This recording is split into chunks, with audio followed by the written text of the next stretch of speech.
جمعرات کے دن سیدنا صدیق اکبر بھی موجود ہیں، دیگر صحابہ کرام بھی موجود ہیں۔ پیارے پیغمبر جناب محمد رسول اللہ صلی اللہ علیہ وسلم کی طبیعت مبارک خراب ہوئی، آپ کو بخار ہوا، بخار کی وجہ سے فجر، ظہر، عصر، مغرب تک یہ نمازیں کو پیارے پیغمبر جناب محمد رسول اللہ نے پڑھائی۔ عشاء کی نماز کا وقت آیا، توجہ سے اس بات کو سنیے، عشاء کی نماز کا وقت آیا، پیارے پیغمبر کی طبیعت زیادہ خراب ہونے لگی، آپ پر غشی کے دورے آنے لگے، کبھی بے ہوش ہو جاتے تو کبھی ہوش میں آتے، جب ہوش میں آتے آپ کو وضو کروایا جاتا، آپ صحابہ سے پوچھتے کہ کیا نماز جماعت صحابہ نے مسجد نبوی میں نماز پڑھ لی، تو آپ کو جواب دیا جاتا کہ نہیں، پیارے پیغمبر وہ آپ کے انتظار میں ہیں، آپ دنیا کے اندر موجود ہیں،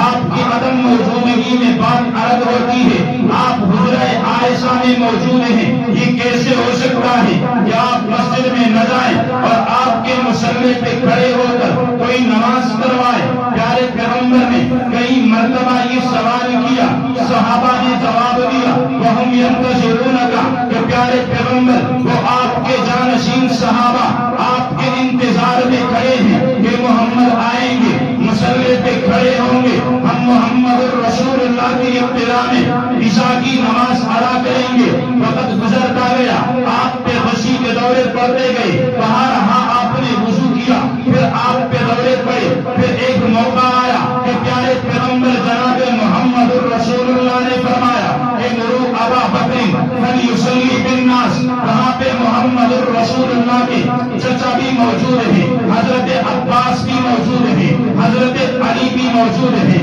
حضرت عمر بھی موجود ہیں، حضرت عثمان بھی موجود ہیں، آپ کے رشتہ دار بھی موجود ہیں، آپ کے صحابہ بھی موجود ہیں، لیکن سب میں سے پیارے پیغمبر نے انتخاب کیا کس کا؟ بولیے کس کا؟ صدیق اکبر کا انتخاب کیا، یہ بتانے کے لیے کہ قیامت تک آنے والے لوگوں کو پتا چل جائے کہ محمد کی زندگی میں اگر محمد اپنی زندگی کے اندر ابو بکر کو اپنے مصلی پہ کھڑا کر رہا ہے تو محمد کے جانے کے بعد بھی اس مصلی کے کچھ وارث ہیں، تو وہ کون ہیں؟ بولے یا کون ہیں؟ آپ نے کیا فرمایا؟ مرو ابا بکر، کیا فرمایا؟ بولو نا یار، مرو ابا بکر۔ حضور نے یہ نہیں فرمایا کہ میں کہتا ہوں کہ ابو بکر نماز پڑھا، مرو ابا بکر فلیصلی بالناس، حاضرین مجلس سے کہا کہ جا کر تم کہو۔ بہت بڑا نقطہ حضور نے بیان کیا، بہت بڑا نقطہ ہے کہ مرو ابا بکر فلیصلی بالناس، کہ تم جا کے کہو کہ ابو بکر صدیق مصلی رسول پہ کھڑے ہو کر نماز پڑھا۔ کیا نقطہ ہے اس کا؟ تم جا کے، کون؟ علی بیٹھے ہیں، حضرت عباس بیٹھے ہیں، فاروق و عثمان بیٹھے ہیں، عشرہ مبشرہ صحابہ بیٹھے ہیں۔ حضور فرمائے کہ تم جا کے کہو، میں نہیں، تم جا کے کہو۔ کیوں؟ کہ کل جب میں دنیا سے چلا جاؤں گا تو پھر بھی تم نے ابو بکر کو ہی کہنا ہے کہ مصلی رسول پہ کھڑے ہو کے ہماری بات۔ آج میں محمد الرسول اللہ صلی اللہ علیہ وسلم یہ اعلان کر رہا ہوں کہ میری موجودگی میں تم جا کے ابو بکر کو کہو کہ وہ مصلی رسول کو سنبھالے، اور جب میں دنیا سے چلا جاؤں تو پھر تم سب نے اکٹھے ہو کے ابو بکر کو ہی کہنا ہے کہ جناب یہ مصلی آپ کا ہے۔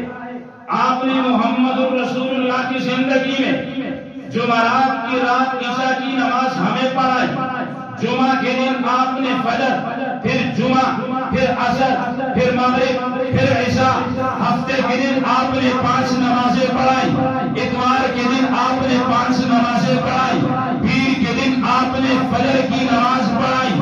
پیارے پیغمبر جناب محمد الرسول اللہ کی زندگی میں سیدنا صدیق اکبر نے مصلی رسول پہ کھڑے ہو کر 17 نمازیں پڑھائی۔ اس بات کی طرف یہ اشارہ محمد الرسول اللہ نے کیا ہے کہ میں نے اپنی زبان سے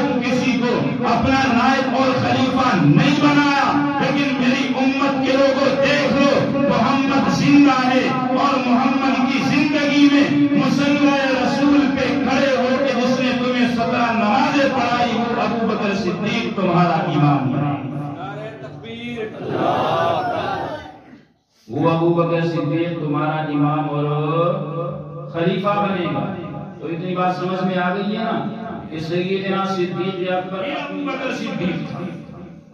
یہ پیارے پیغمبر جناب محمد رسول اللہ صلی اللہ علیہ وسلم کا نائب تھا۔ یہ امت مسلمہ کا خلیفہ بلا فصل، یہ امت مسلمہ کا امیر المؤمنین تھا کہ جس کی امامت، توجہ کیجیے آخری بات کر رہا ہوں، کہ جس کی امامت اللہ رب العزت کو پسند تھی، جس کی امامت کے لیے محمد الرسول اللہ صلی اللہ علیہ وسلم نے کئی موقعوں پہ اشارات کیے، جس کی امامت کو حضرت عباس نے تسلیم کیا، جس کی امامت کو حضرت علی نے تسلیم کیا، جس کی امامت کو حسن و حسین نے تسلیم کیا، جس کی امامت کو اسلام مبشرہ نے تسلیم کیا، جس کی امامت کو 1,44,000 کنوں پہ صحابہ کرام نے تسلیم کیا۔